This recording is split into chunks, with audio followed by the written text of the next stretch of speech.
Abad ke-21 dimulai dengan penuh harapan. Kita memasuki era baru dengan optimisme yang tinggi, membayangkan masa depan yang lebih cerah dan lebih baik. Teknologi menjadi pusat dari semua harapan ini, menjanjikan perubahan yang revolusioner dalam setiap aspek kehidupan kita. Teknologi, yang dulunya seperti lilin kecil dalam kegelapan, meledak menjadi supernova yang menyilaukan. Inovasi datang dengan cepat dan tanpa henti, mengubah cara kita bekerja, berkomunikasi, dan bahkan berpikir. Setiap hari, penemuan baru muncul, membawa kita lebih dekat ke masa depan yang kita impikan. Teknologi menerangi setiap sudut kehidupan manusia. Dari jalanan kota yang dipenuhi papan iklan digital, hingga rumah-rumah yang dipenuhi perangkat pintar, teknologi ada di mana-mana. Kita hidup di dunia yang terhubung, di mana informasi mengalir dengan bebas dan cepat. Kita semua takjub dengan kekuatannya, potensinya untuk menghubungkan kita, menyembuhkan kita, dan memecahkan masalah kita yang paling sulit. Teknologi medis yang canggih menyelamatkan nyawa, sementara perangkat komunikasi memungkinkan kita tetap terhubung dengan orang-orang yang kita cintai, tidak peduli seberapa jauh jaraknya. Internet, seperti jaring digital yang merentang antar benua, menjanjikan demokratisasi informasi untuk memberdayakan individu. Dengan satu klik, kita bisa mengakses pengetahuan dari seluruh dunia, belajar hal-hal baru, dan berbagi ide dengan orang lain. Kita percaya pada masa depan di mana teknologi akan mengantarkan kita pada era baru yang penuh kedamaian dan kemakmuran untuk semua. Kita membayangkan dunia di mana semua orang memiliki akses yang sama ke sumber daya dan peluang, di mana teknologi menjadi alat untuk kebaikan. Sebuah visi yang memikat, yang menangkap imajinasi miliaran orang. Kita terpesona oleh presentasi futuristik dan demonstrasi teknologi yang menjanjikan masa depan yang lebih baik. Kita melihat potensi yang tak terbatas dan merasa terinspirasi untuk menjadi bagian dari perubahan ini. Kita merangkul revolusi digital dengan tangan terbuka, bersemangat untuk memetik manfaatnya. Kita menikmati permainan realitas virtual dan augmented reality, merayakan kemajuan yang telah kita capai. Teknologi menjadi bagian dari kehidupan sehari-hari kita, membawa kegembiraan dan hiburan. Kita percayakan hidup kita pada algoritma, pikiran kita pada jejaring sosial, bahkan identitas kita pada dunia digital. Kita berbagi momen-momen penting dalam hidup kita secara online, membangun identitas digital yang mencerminkan siapa kita. Algoritma membantu kita menemukan informasi yang kita butuhkan dan menghubungkan kita dengan orang-orang yang memiliki minat yang sama. Kita gagal melihat bayangan yang mengintai di balik fasad kemajuan yang berkilauan. Di balik semua kemajuan ini, ada ancaman yang tersembunyi. Teknologi yang kita percayai bisa digunakan untuk tujuan yang tidak baik, mengancam privasi dan kebebasan kita. Kita dibutakan oleh cara-cara licik teknologi yang sedang dimanfaatkan, dimanipulasi, dan dipersenjatai untuk melawan kita. Kamera pengawas ada di mana-mana, mengawasi setiap gerakan kita. Data kita dikumpulkan dan digunakan tanpa sepengetahuan kita, menciptakan dunia di mana privasi menjadi barang langka. Revolusi digital, dengan segala janjinya, akan segera berubah menjadi sesuatu yang menyeramkan. Apa yang dulu kita anggap sebagai alat pembebasan, kini menjadi alat kontrol. Kita mulai merasa terjebak dalam dunia yang kita ciptakan sendiri. Alat yang seharusnya membebaskan kita diam-diam diubah menjadi instrumen kontrol. Kita harus waspada dan kritis terhadap teknologi yang kita gunakan, memastikan bahwa kita tetap menjadi tuan atas alat-alat kita, bukan sebaliknya.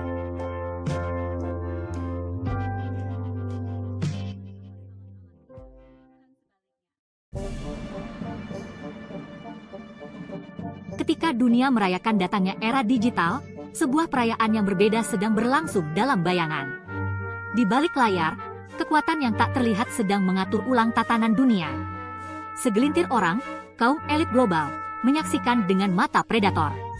Mereka mengamati setiap gerakan, setiap perubahan, dengan ketelitian yang luar biasa. Mereka melihat teknologi bukan sebagai kekuatan untuk kebaikan, tetapi sebagai senjata untuk dipegang. Teknologi menjadi alat untuk mengendalikan, bukan untuk membebaskan. Mereka memahami bahwa siapapun yang mengendalikan arus informasi, mengendalikan narasi, mengendalikan jalinan realitas itu sendiri. Informasi adalah mata uang baru, dan mereka adalah bankirnya. Orang-orang ini, raja industri dan penguasa dunia digital, bergerak dengan efisiensi yang kejam. Mereka tidak mengenal belas kasihan dalam mengejar tujuan mereka. Mereka menggelontorkan kekayaan mereka yang besar untuk memperoleh dan mengonsolidasikan kekuasaan. Uang mereka mengalir seperti sungai, membentuk dan mengubah lanskap kekuasaan. Mereka membeli politisi, membungkam perbedaan pendapat, dan memanipulasi pasar dengan bebas. Tidak ada yang bisa menentang mereka tanpa menghadapi konsekuensi yang berat. Kekayaan mereka menjadi perisai, melindungi mereka dari konsekuensi tindakan mereka.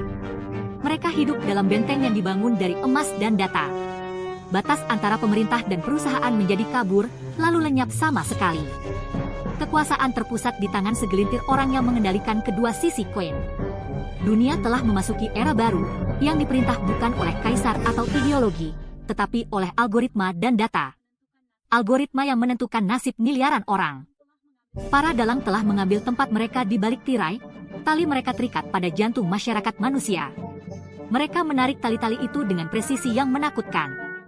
Revolusi digital, yang dulunya merupakan mercusuar harapan, telah menjadi sangkar emas. Sangkar yang indah namun membatasi, mengurung kita dalam kenyamanan yang menipu. Pada tahun 2040, jaring digital telah tak terhindarkan. Setiap sudut kota, setiap jalan, dan setiap rumah kini terhubung dalam jaringan yang tak terlihat namun sangat nyata.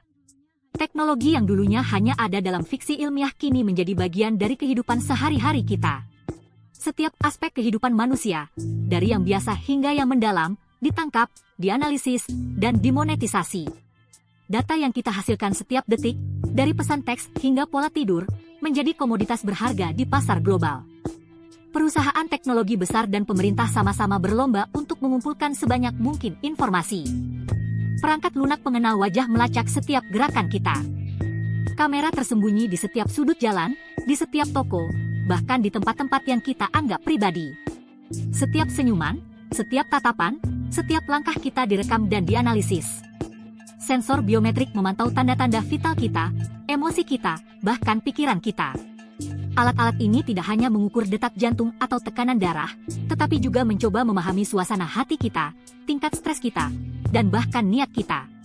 Udara yang kita hirup terasa pekat dengan mata yang tak terlihat, mengawasi, menilai, merekam. Drone-drone terbang di atas kepala kita, menangkap setiap momen dari sudut pandang yang tidak pernah kita bayangkan sebelumnya. Kamera-kamera tersembunyi di tempat-tempat yang paling tidak kita duga. Privasi, yang dulunya dianggap sebagai hak fundamental, menjadi peninggalan masa lalu yang aneh. Kita hidup dalam dunia di mana setiap tindakan kita, sekecil apapun, dapat dan akan digunakan untuk menilai kita. Tidak ada lagi tempat untuk bersembunyi. Ilusi pilihan tetap ada, lelucon kejam yang diabadikan oleh mereka yang berkuasa. Kita diberi kesan bahwa kita masih memiliki kendali atas hidup kita, padahal kenyataannya, setiap pilihan kita telah dipengaruhi dan dimanipulasi. Kita diberitahu bahwa jika kita tidak menyembunyikan apapun, kita tidak perlu takut. Namun, ini adalah narasi yang menyesatkan.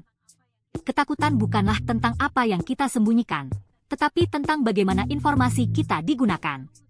Tetapi kenyataannya jauh lebih berbahaya. Informasi yang dikumpulkan tentang kita dapat digunakan untuk memanipulasi kita, untuk memprediksi tindakan kita, dan bahkan untuk mengontrol kita. Kita menjadi pion dalam permainan yang lebih besar. Tujuannya bukan hanya untuk mengamati, tetapi untuk mengontrol, untuk memprediksi, untuk memanipulasi. Mereka yang memiliki akses ke data ini memiliki kekuatan yang tak terbayangkan, kekuatan untuk membentuk masyarakat sesuai keinginan mereka.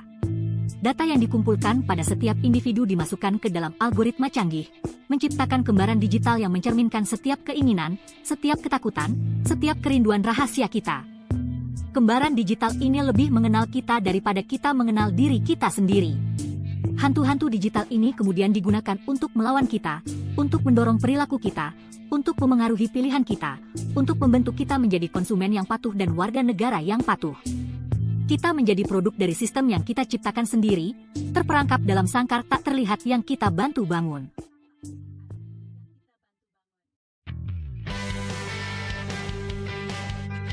Pada tahun 2060, jurang pemisah antara si kaya dan si miskin telah menjadi jurang yang tak terjembatani.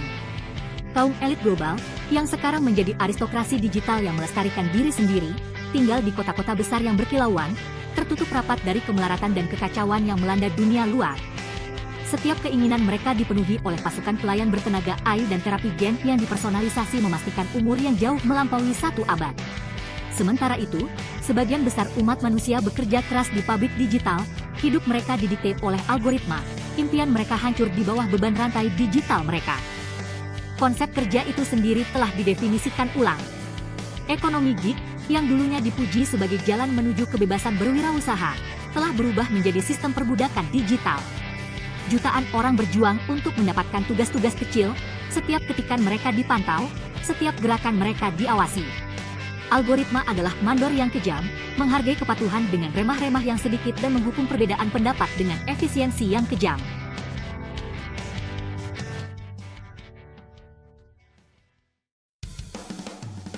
Tetapi bahkan di saat-saat tergelap, jiwa manusia, percikan api yang gigih itu, menolak untuk dipadamkan. Di sudut-sudut terlupakan dari tanah tandus digital, benih-benih ketidakpuasan sedang ditaburkan. Bisikan-bisikan pemberontakan, yang terbawa angin digital, mulai menyatu menjadi badai. Massa yang tertindas, yang telah lama dikondisikan untuk menerima nasib mereka, mulai bergerak. Mereka telah merasakan buah pahit dari kemajuan teknologi dan menganggapnya tidak memuaskan.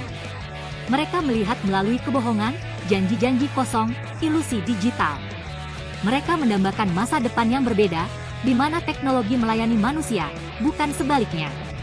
Mereka bukanlah tentara atau revolusioner, tetapi orang-orang biasa, guru, seniman, programmer, yang didorong hingga putus asa oleh cengkeraman kaum elit digital yang menyesakan. Mereka memahami bahwa teknologi yang sama yang memperbudak mereka juga dapat digunakan untuk membebaskan mereka. Mereka mulai mengorganisir, mendidik, membangun jaringan perlawanan di jantung binatang buas itu.